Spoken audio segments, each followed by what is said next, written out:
Hello, if you believe in God and one of the followers of Christ and sobrang laki ng paniniwala, pananampalataya mo kay God, and kung nasa waiting season ka ngayon na Lord, ang tagal ko na po itong inaantay, ang tagal ko nang pinagpipray sa'yo, Lord, ilang taon na ako nagbe-business, hindi pa rin nagbo-boom yung business ko. Lord, bakit hindi pa rin na-approve yung visa ko or na-promote ako sa trabaho ko? And this verses is for you. And one of the best verse kung nasa waiting season ka. One of the prophets na ginamit ni God para makarating sa atin yung mga promise ni God. Okay, puntahan natin siya sa Joel chapter 2 verse 25. Sabi ni God dito, God will give you back all the years you lost.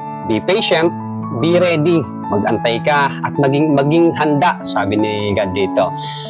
And trust His plan. Kailangan natin magtiwala. Pero syempre, kailangan naghahanda tayo. Kasi syempre, sabi nga ni God dito sa Isaiah 60 verse 22, when the time is right, I, the Lord, will make it happen. Kapag nasa tamang oras na, nasa tamang panahon na, ibibigay din ni God yung mga pinagpipray mo, ano yung mga hinihiling mo.